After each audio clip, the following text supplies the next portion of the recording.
مع البطاطس الرشدي.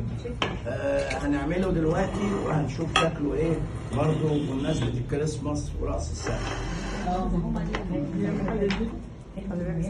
ادي البطاطس هتتعمل كده، وانا قاصد ان انا اعملها كده، تيجي كده وتيجي كده. الناس تتفرج عليه مش هتقدر تاكله. ممنوع. بصوا عمل ازاي؟ ده اهم، بصوا السيت اب بتاع شغلك يتعمل كده. خلاص؟ وتروح عامل ايه بقى؟ ادي حته البيف فيليه عملناها، بنقطعها كده.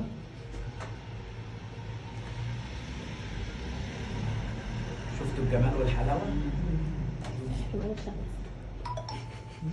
لا سحر ولا شعوذة.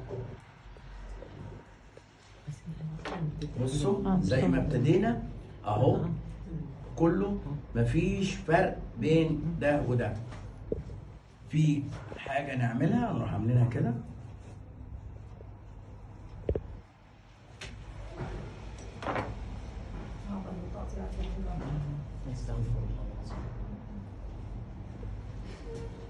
شايفين الشغل؟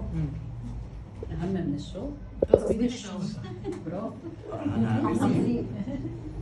ودي طماطمايه شيري ودي المشرومايه، اروح اعملهم كده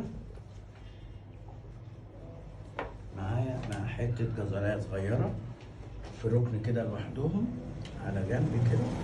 بصوا كده، وادي الطماطمايه دي تتقطع نصين، تطلع الجزرايه واخده طبعها الجميل، واروح اعمل دي كده وده كده.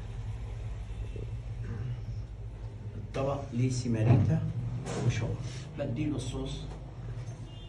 ده صوص الفراخ مفيش مشكله. ما ده كان صوص اللحمه والفراخ. يعني اصل اللحمه كان ليها صوص، ده قصدي يعني. ما عملتش صوص، ده البصل.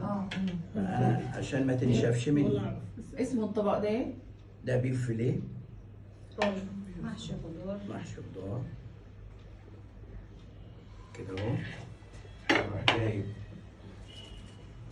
حوالين ده كده وانزل على الخضار كده دريسنج، واروح اعمل ده كده.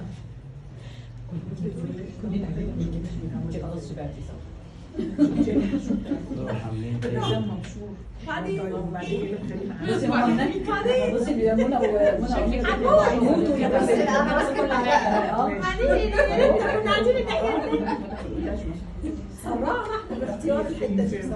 خلاص، ايه رايكم يا جماعه؟ بجد انت لو الطبق ده هتقدم لك في مطعم هتكون سعيد من شكل الطبق. بس مش هيكفيني. لا لا لا. لسه بيصور.